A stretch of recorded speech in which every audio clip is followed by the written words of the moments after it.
오늘 함께 묵상하실 말씀은 갈라디아서 6장 7절에서 9절까지의 말씀입니다. 갈라디아서 6장 7절에서 9절까지의 말씀입니다.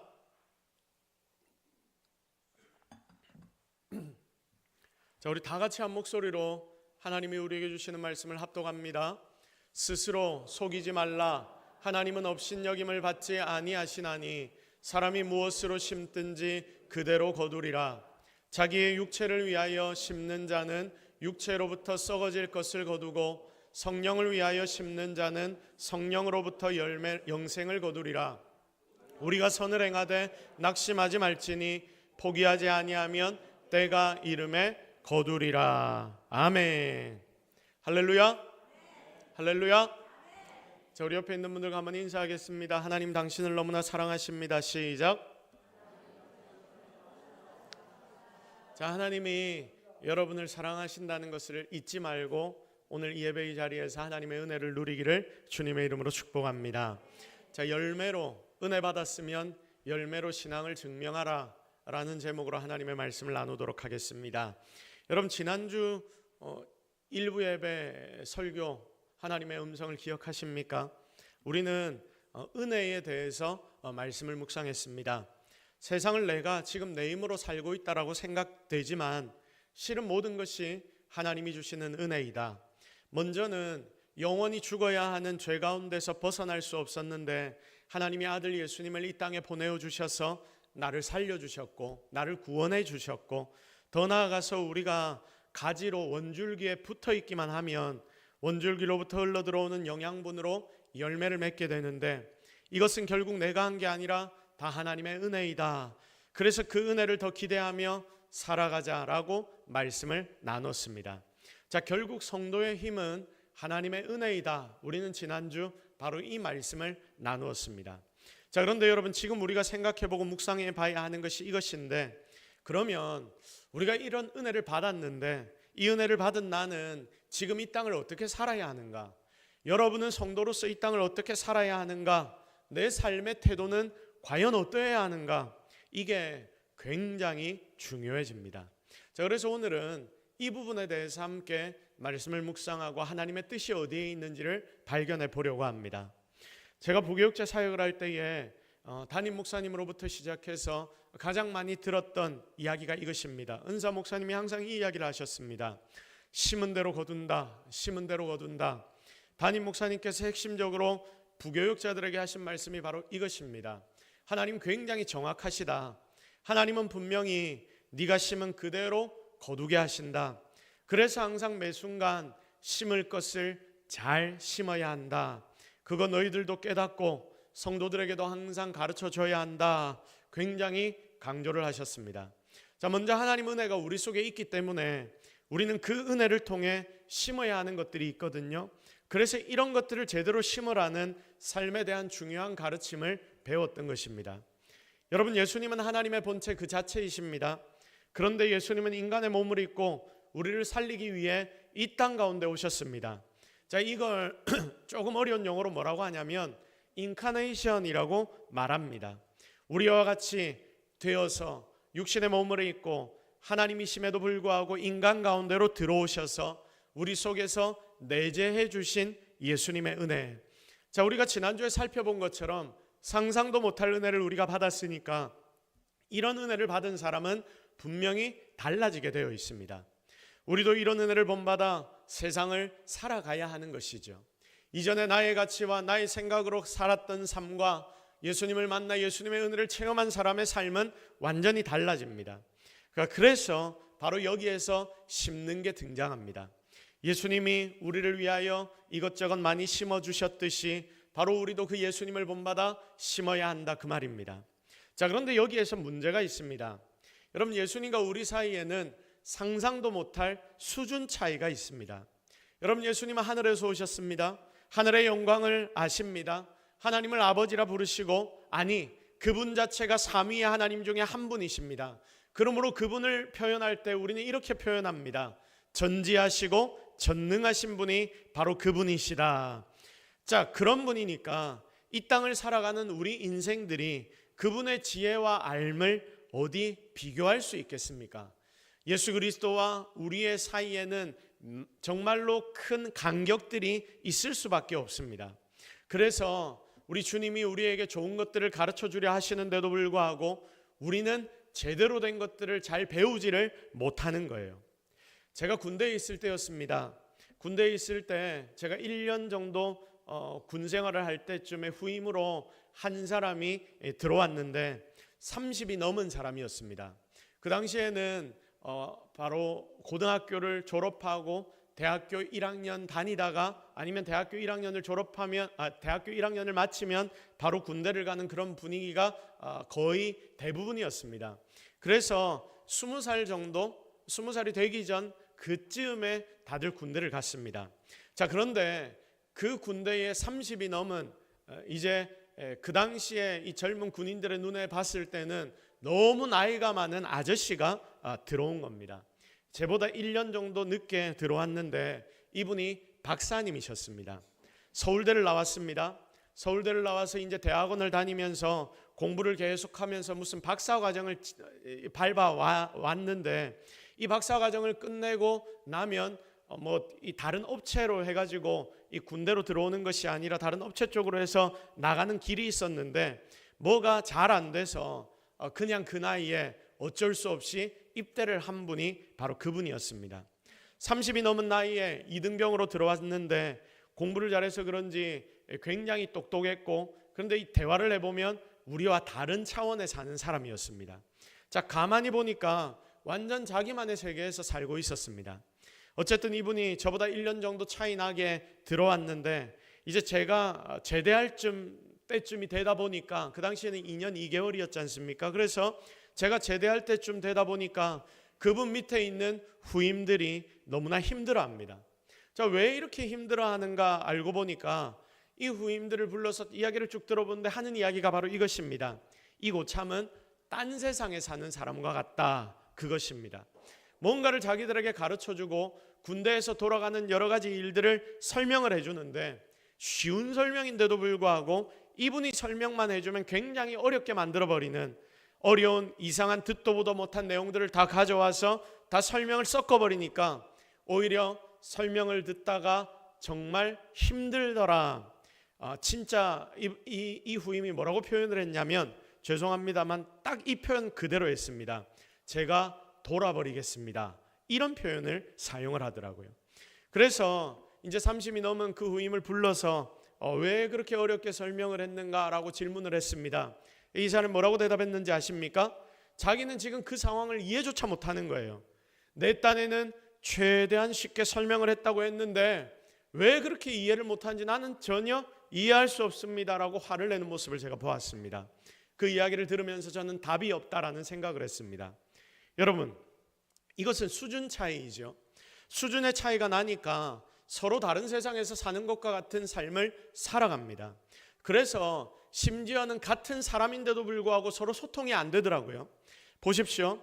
사람끼리도 이럴진데 전지전능하시고 모든 것을 하시는 하나님과 그리고 우리 인생들은 어떻겠습니까? 만약에 하나님이 우리의 수준을 맞춰주지 않으신다면 우리가 도대체 하나님에 대해서 무엇을 이해할 수 있겠습니까?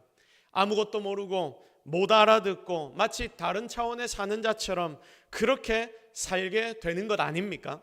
그러니 하나님을 이해도 못하고 하나님을 믿을 수조차 없게 될 것입니다. 그러나 주님은 그 모든 수준차를 다 극복해 주시고 예수 그리스도라는 그 몸을, 인간의 몸을 입으신 그 주님께서 우리의 자리까지 내려오셨습니다. 오히려 더 자신을 낮춰주셨습니다. 이게 놀라운 하나님의 은혜입니다. 성경의 모든 말씀도 다 이런 식으로 기록된 것입니다. 그래서 우리가 말씀을 통해서 하나님을 조금이라도 더 이해할 수 있게 된 것 아닙니까? 이런 주님의 음성이 성경에 정말 많이 기록이 되어 있습니다. 주님 이 땅에서 우리에게 천국을 맛보게 해주시려고 죄인들이 사는 땅의 삶을 통해서 이 천국을 알려주셨는데, 여러분, 이것을 가르쳐 주시려고 예수님은 이 땅에서 비유로 설명을 많이 하셨습니다. 주님께서 비유로, 신약 성경을 보면 비유에 대한 내용들이 굉장히 많거든요. 주님이 성경의 비유로 말씀하신 이유가 바로 여기에 있습니다. 그런데 이단 신천지 있지 않습니까? 이단 신천지는 이걸 뭐라고 이해를 하냐면 예수님이 사람들에게, 구원받지 못한 사람들에게는 천국에 대해서 숨기기 위해서 비유를 쓰셨다라고 이야기를 합니다. 그러면서 그들은 우리만 이 비유를 이해할 수 있다. 그래서 신천지식 비유풀이가 나오는 것입니다. 물론 예수님께서 숨기려고 그런 비유를 쓰신 때가 성경에 몇 번은 있습니다. 그러나 주로 주님이 비유를 사용하신 이유가 어디 있냐면 우리가 더 잘 알고 우리가 더 잘 이해하도록 그렇게 만들어주기 위해서 예수님은 비유로 우리에게 설명을 하신 것입니다. 여러분, 이걸 절대로 오해하면 안 됩니다. 자, 그래서 여러분, 지금 신천지에 대해서 많이 까발려졌지만 그래도 여전히 신천지들이 지금 열심히 움직이고 있습니다. 우리 이거 한번 따라해 보겠습니다. 이만희 멍충이. 자, 다 같이 시작. 자, 옆에 있는 분들 중에 혹시 안 따라 하신 분들 보십시오. 자, 따라 하셔야 됩니다. 이거 못하면 안 됩니다. 신천지가 혹시 들어와 있으면 가십시오. 자, 주변에서 소문이 다 들어오니까 그냥 돌아가십시오. 여러분이 할 일이 없을 겁니다. 어쨌든 이렇게 주님이 비유를 사용하셨는데 비유를 잘 보면 그 중에 씨 뿌리고 자라고 열매 맺는 것을 비유로 굉장히 많이 사용하셨습니다. 천국에 대해서 가르치시면서 그러니까 천국을 아는 인생의 모습을 어떻게 표현하시냐면 뿌리고 자라고 열매 맺는 모습으로 예수님은 천국을 우리에게 설명하셨습니다. 사랑하는 여러분, 우리가 믿는 이 기독교는, 여러분이 지금 나와서 믿는다라고 말하는 이 기독교는 절대로 상상의 종교가 아닙니다. 비이성적인 종교가 아닙니다. 형이상학적인 종교도 아닙니다. 이거는 논술적인 종교도 아닙니다. 여러분, 굉장히 현실적이고 체험적인 종교가 바로 우리 기독교입니다. 그래서 예수를 믿는다 하는 것은 실제적인 모습이 나타나는데 그 실제적인 모습은 우리의 삶의 변화로 드러나게 되는 것입니다. 여러분, 이것이 나타나야 합니다. 그게 바로 열매입니다. 오늘 우리가 이야기하고 있는 이 열매는 내가 믿음을 가지고 하나님의 은혜를 체험하고 세상을 살아가다 보면 자연스럽게 맺게 될 수밖에 없는 그런 모습들이 바로 이 열매라는 것입니다. 열매를 맺으면서 우리는 천국을 맛볼 수 있게 되었고, 그리고 이 땅에서 천국을 하나님이 경험하게 하시면서 우리의 믿음을 확증하도록 하나님께서는 만들어 주셨습니다. 그러니까 여러분, 성도가 이 땅을 살면 우리의 믿음이 증명될 수밖에 없는 것입니다. 여러분이 세상을 살면서 내가 성도로서 믿음을 가지고 세상을 산다 하면 여러분의 주변에는 이 열매들이 보일 수밖에 없는 거예요. 이게 너무나 자연스러운 현상입니다. 믿음이 나타나고 증명되는 것이 당연한 일인데, 여러분 만약 이게 안 된다면 잘못되었다, 무언가가 잘못되었다라고 여러분 생각하셔야 됩니다.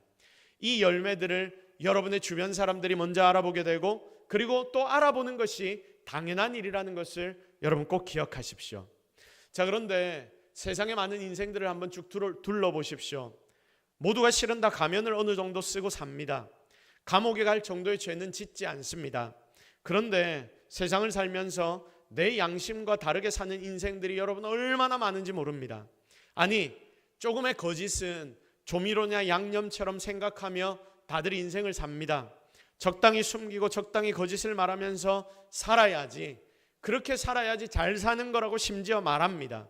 그리고 진짜 다들 그렇게 삽니다. 적당히 그렇게 살아갑니다. 그러면서 우리의 인생의 변명은 가득합니다. 내 본성 속에 악한 본성이 남아있어서 감사하고 기뻐하는 것보다 불평불만하고 남을 탓하는 게 훨씬 더 쉬운 게 솔직한 우리네 인생의 본래의 모습입니다. 그래서 사람들이 이 땅을 살아갈 때에 우리는, 그리고 이 세상의 많은 사람들은 이렇게 세상을 살아가는 것입니다. 에베소서 2장 2절에서 3절까지의 말씀 우리 같이 한번 읽겠습니다. 시작. 그때에 너희는 그 가운데서 행하여 이 세상 풍조를 따르고 공중의 권세 잡은 자를 따랐으니 곧 지금 불순종의 아들들 가운데서 역사하는 영이라. 전에는 우리도 다 그 가운데서 우리 육체의 욕심을 따라 지내며 육체와 마음이 원하는 것을 하여 다른 이들과 같이 본질상 진노의 자녀이었더니. 여러분, 이게 예수님을 알기 전 믿기 전 우리의 모습 아닙니까? 그 가운데서 우리가 행했는데 세상의 풍조를 따르고 공중의 권세 잡은 것들에게 속아서 끌려다니며 살았는데, 여러분, 사단의 소나기에 잡힌 불쌍한 인생들이 우리의 모습, 예수 믿지 않았던 우리의 모습 아닙니까? 이게 원래 우리의 모습, 지금 예수 믿지 않고 살아가는 세상의 사람들의 특징입니다. 세상의 모든 것에 얽매여서 끌려다니며 사는 것입니다. 그런 자들의 삶의 특징이 에베소서 2장 3절에 정확하게 나타납니다. 전에는 우리도 다 그 가운데서 우리의 육체의 욕심을 따라 지내며 육체와 마음이 원하는 것을 하여 다른 이들과 같이 본질상 진노의 자녀였다. 육체의 욕심, 육체의 소욕을 따라서 살고 내 마음이 원하는 대로 행하여, 이것이 악에 치우쳐 있기 때문에 결국 우리는 모두가 다 본질상 진노를 받아야 하는 인생들이었습니다. 이렇게 살 수밖에 없었습니다. 왜냐하면 다 속고 있기 때문입니다. 계속 사단에게 속아 왔기 때문입니다. 자, 오늘 말씀인 갈라디아서 6장 7절에서도 스스로 속이지 말라, 하나님은 업신여김을 받지 아니하시나니 사람이 무엇으로 심든지 그대로 거둘 것인다 라고 말씀합니다. 하나님은 업신여김을 안 받으신다라고 말씀하십니다. 여러분, 여기에 속인다라는 내용이 있는데, 여기 속인다라는 말의 뜻이 뭐냐면, 내가 가야 할 길이 있는데 길이 저렇게 정해져 있죠. 제가 예배를 마치면 저 문을 향해서 나아가야 됩니다. 그런데 제가 저 문을 향해 가지 않고 반대로 이 구석을 향해 간다고 생각해 보십시오. 정말 이상한 길 아닙니까? 그러면 아마 다들 저에게 쫓아와서 목사님 왜 그 구석으로 갑니까? 라고 이야기를 하게 될 것입니다. 내가 가야 할 길이 있는데 그 길로 안 가고 벗어나서 방황한다, 이 뜻이 바로 속인다라는 단어의 뜻입니다. 바른 길로 못 가게 하는 것입니다. 그러니까 내 마음대로 행한다는 말이죠. 그러면서 먼저 나 자신을 속이고, 그리고 또 하나님까지 속일 수 있다고 생각하는, 하나님을 업신여기는 중심, 내가 예수를 믿으면 이런 과거의 삶을 다 내려놓고 세상에게, 사단에게 속는 인생을 그만두고 주님 안에서 살아야 하는데, 맨날 예수를 믿는다라고 말하면서도 우리는 이전처럼 살아가고 있는 것은 아닌지 여러분 자신을 돌아보아야 합니다. 그러면서 나 자신을 속이고 주님까지 속이면서 그 악한 중심이 동시에 나타나고 있는데, 믿는다는 우리 중에서도 현재 이렇게 살아가는 자들이 너무나 많더라. 변하지를 않는 것입니다. 예수를 믿고 난 뒤에 변해야 하는데 변하지 않는 거예요. 열매를 맺지 않는 것입니다. 사실 세상의 모든 인생들의 모습을 여러분 한번 보십시오. 동양이든 서양이든 과거이든 미래이든 모든 역사들을 쭉 둘러보면 전부 다 하나님을 떠나 방황하는 삶 그 자체 아닙니까?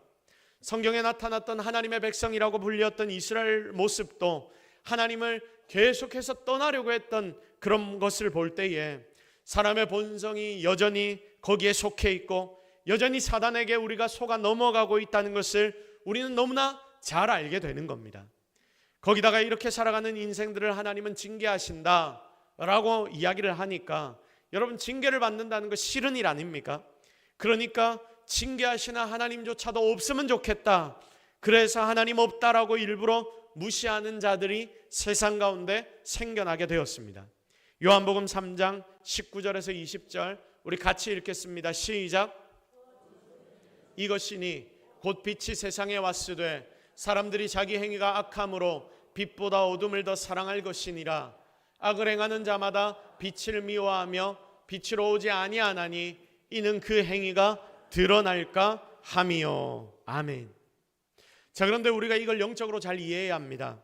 세상의 모든 걸 다 물질로만 보고 여러분이 이해하면 안 됩니다. 그 뒤에 숨겨진 영적인 진실들이 있습니다. 나는 내 힘으로, 내 능력으로 세상을 산다 하고 또 이렇게 예수 안 믿고 내 힘으로 산다는 게 진짜 그게 나의 힘과 나의 능력, 나의 뜻인 것 같지만, 실제로 이런 생각은 거짓의 압이라고 불리는 사단이 인생들 속에 숨겨놓은 생각들입니다. 뭐 다른 것 뜻대로 살아, 하나님 없어, 하나님 뜻대로 산다는 거 다 거짓말이야, 네가 네 인생의 주인이야, 이러면서 하나님을 무시하게 만들고 그게 마치 진리인 것처럼 생각하게 만듭니다. 그런데 여러분 한번 생각해 보십시오. 정말 하나님이 계시다면 이렇게 이야기한다는 것은 너무나 무서운 일 아닙니까? 이 모든 것이 악한 사단의 영적인 속임들입니다. 분명히 영적인 세계는 존재합니다. 우리가 그것들을 지금도 경험하고 있지 않습니까? 그래서 우리는 이런 부분들을 잘 이해해야 합니다. 우리가 예수님을 믿고 나면 그제서야 깨닫습니다. 내가 이제까지 사단의 굴레에 얽매여서 죽음을 향해 달려가는 인생을 살았구나.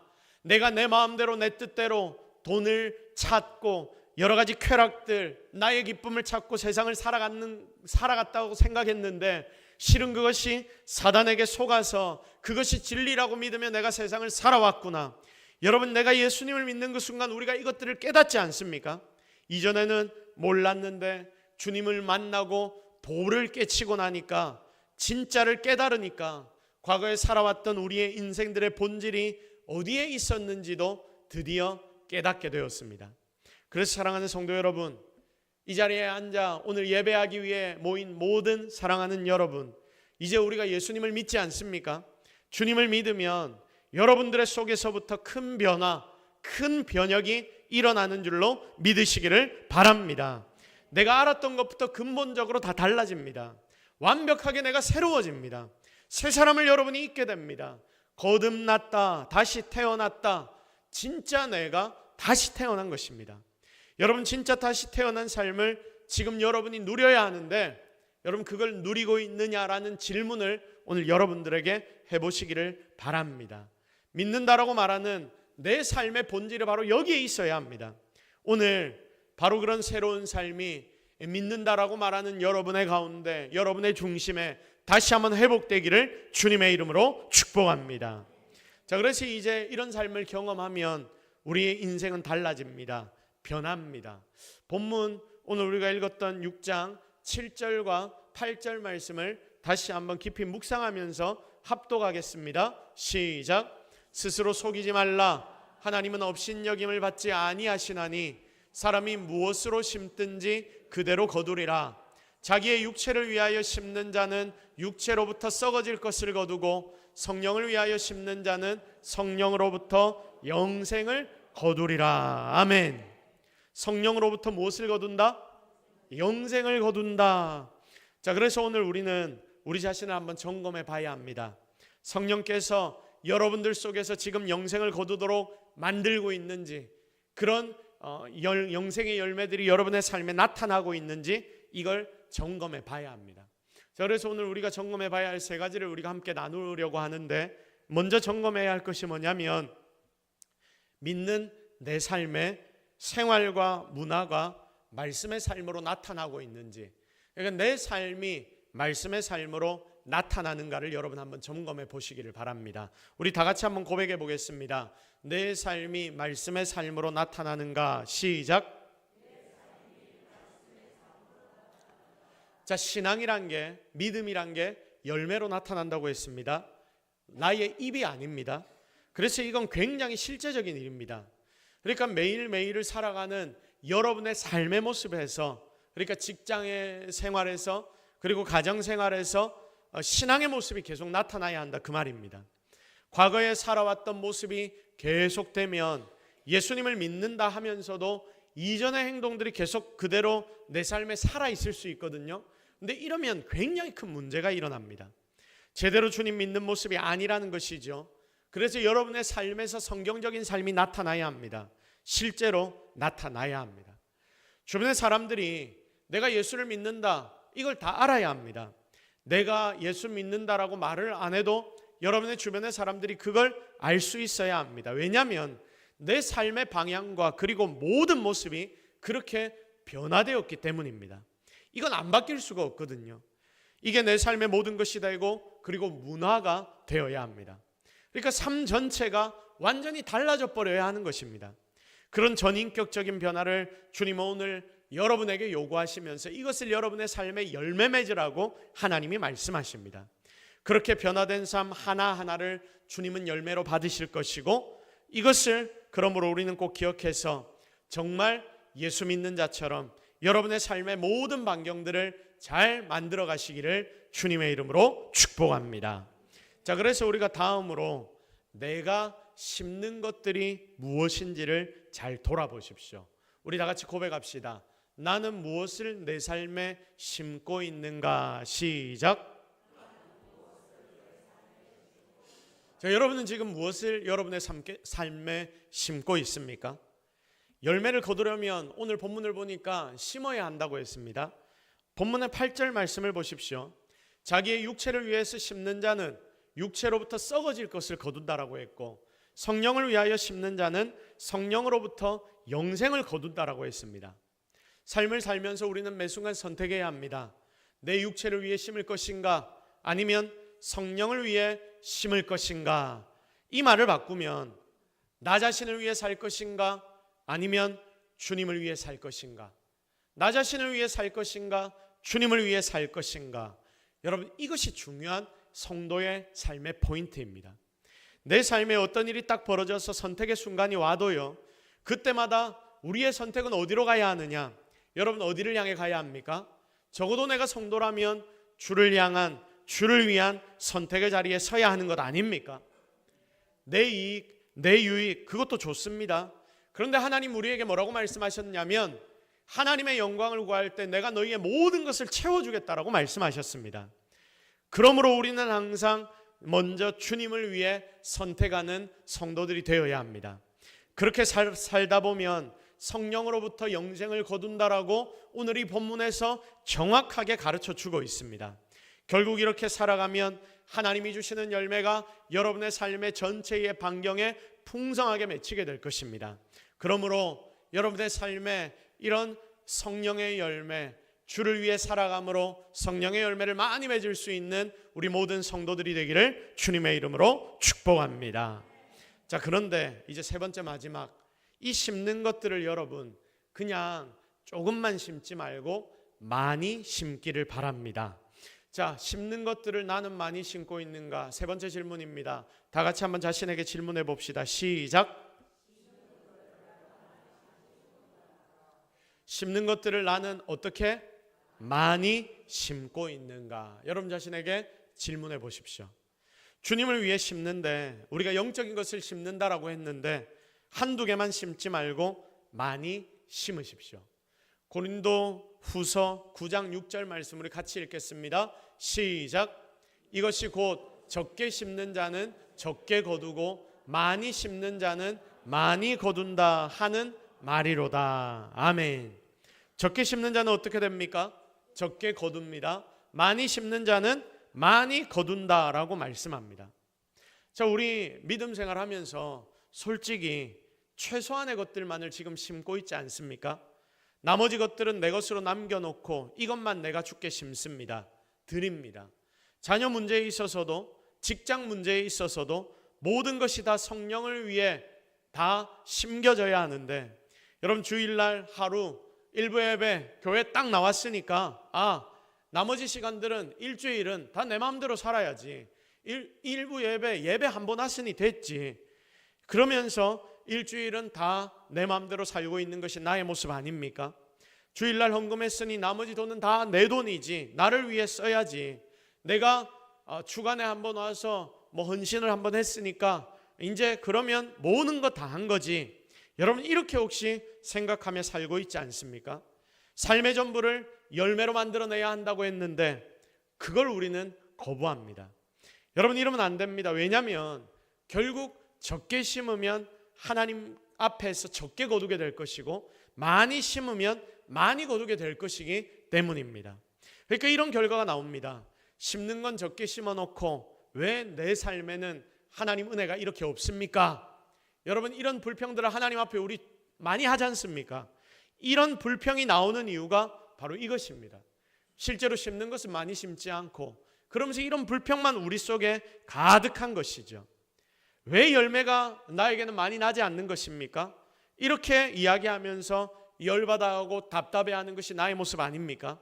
그런데 문제가 뭐냐 하고 보면, 내가 하나님 제대로 의지 안 하고 하나님 앞에서 내가 제대로 안 심어서 내 모든 삶에서 하나님 무시하고 내 뜻대로 살아서 그런 것인데, 심지는 않고 맨날 불평불만만 가지고 사는 것이 나의 모습, 믿는다라고 말하는 나의 모습이 아닌지 여러분 자신을 오늘 이 시간 돌아보기를 바랍니다. 바로 이게 성도인 내 삶에 은혜가 별로 없는 이유이고 열매가 별로 없는 이유이고 성도답게 멋지게 승리하지 못하는 이유가 바로 여기에 있습니다. 사랑하는 여러분, 분명히 하나님 살아계십니다. 이거 믿습니까?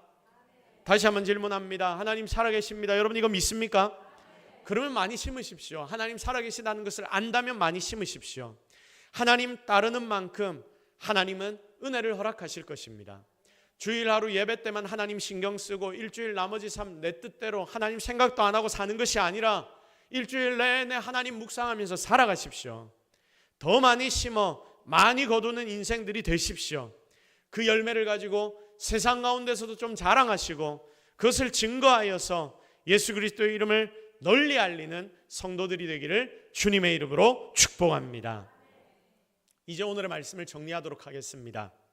여러분, 음악의 아버지라고 불리는 사람이 있습니다. 그 사람이 누굽니까? 바흐, 요한 세바스찬 바흐. 그는 예술적으로 굉장한 업적을 남겼습니다.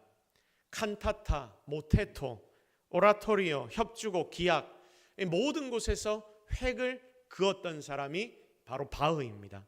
그래서 이 바흐는 음악의 아버지라는 이름까지, 별명까지 얻었습니다. 여러분, 그런데 바흐의 더 대단한 면이 뭔지 아십니까? 음악의 아버지 바흐는 자신의 모든 곡을 하나의 설교라고 생각했습니다. 여러분 모르셨죠? 바흐가 작곡했던 모든 곡들은 하나의 설교라고 자기가 생각하면서 하나님의 말씀이라고 생각하면서 그 모든 곡들을 작곡했고, 그러니 어떻게 이 곡들을 쓰려고 했겠습니까? 하나님 앞에서 쓰려고 열심히 노력했다고 합니다. 그래서 바흐는 작곡의 서두에 항상 라틴어로 JJ라고 썼는데, 이것은 제수주바라는 이 라틴어의 줄임말로서 예수여 도우소서, 예수여 도우소서라는 뜻이라고 합니다. 그리고 그가 작곡을 마치고 난 뒤에는 SDG, 중간에 필기체로 딱 되어 있죠. SDG라고 적었는데 이것은 아래에 보면은 또 필기체로 길게 쭉 써 있습니다. 솔리 데오 글로리아. 자, 오직 하나님께만 영광, 이런 뜻입니다. 우리가 종교 개혁자들이 외쳤던 종교개혁 5대 원리가 있습니다. 뭐 솔라피 여러 가지 많이 들어보셨을 건데, 종교개혁의 5대 원리의 핵심 주제가 바로 이것입니다. 오직 하나님께만 영광, 솔리데오 글로리아. 자, 이 핵심 주제를 그는 모든 음악 작업을 할 때마다 마지막에 기록을 하고 그리고 외치고 기억했습니다. 적어도 바흐에게 있어서 음악을 작곡하는 일은 성직이었고요, 그리고 하나님의 일이었다는 말입니다. 여러분, 바흐의 직업이 음악을 작곡하는 일 아닙니까? 바흐의 삶의 대부분 그는 음악을 작곡하기 위해 생각하고 많은 시간들을 투자했고, 그리고 항상 어디에 있든지 그는 음악을 작곡하는데 신경을 썼습니다. 근데 그 모든 시간 동안, 음악을 작곡하는 그 시간 동안 누구를 묵상했냐면 바로 예수 그리스도의 은혜를 묵상하며 살아갔다는 말입니다. 그러니 하나님께서는 이렇게나 놀라운 열매들을 바흐라는 사람을 통해 이 땅에 만들어내셨던 것 아닙니까? 사랑하는 모든 동서교회 성도 여러분, 우리는 열매로 신앙을 증명해야 합니다. 이 열매는 여러분이 살아가는 그 현실의 삶으로 나타나게 되어 있습니다. 여러분이 받은 놀라운 은혜, 원줄기로부터 가지인 여러분에게 흘러들어오는 그 에너지는 여러분의 삶을 통해, 여러분의 일주일에 살아가는 그 삶의 모습을 통해서 나타나서 여러분의 직장에서 하는 모든 일들, 가정에서 하는 모든 일들, 교회와 삶의 모든 부분에서 분명히 열매로 나타나게 될 것입니다. 이 사실을 기억하면서 매 순간 주를 위해 살아갈 때에 여러분의 삶에는 바로 이런 열매가 제대로 맺혀지게 될 것입니다. 그리고 하나님은 이것들을 우리의 삶에서 보기를 원하신다는 것을 여러분 꼭 기억하시기를 바랍니다. 정말 이 열매를 맺어가는 저와 여러분이 되기를 기대합니다. 하나님께서는 분명 그런 인생을 기뻐 받으실 것이며, 결국 우리는 주님 앞에 올려드릴 그 열매들을 가득 안고 주님 만나는 날을 맞게 될 것입니다. 그렇게 여러분의 삶 전체를 하나님 앞에 올려드릴 열매로 가득 채워나가는 진정한 성도, 진정한 하나님을 믿는 믿음의 자녀, 아들, 딸들이 되기를 예수 그리스도의 이름으로 축복합니다.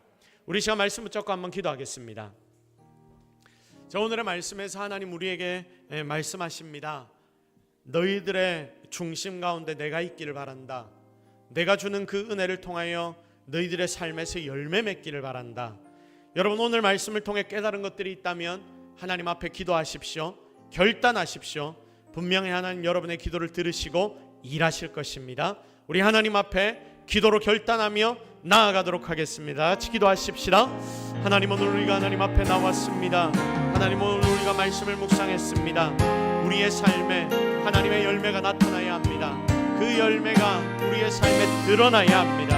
하나님, 우리의 삶을 바꾸어 주옵소서. 삶 전체를 붙들어 주옵소서. 주의 은혜를 허락하여 주시옵소서. 이 시간 역사하신 하나님을 의지하고 바라오니 주여 직접 일하여 주옵소서. 하나님만이 진정한 우리의 인간 능력 되십니다. 주여 말씀하여 주옵소서.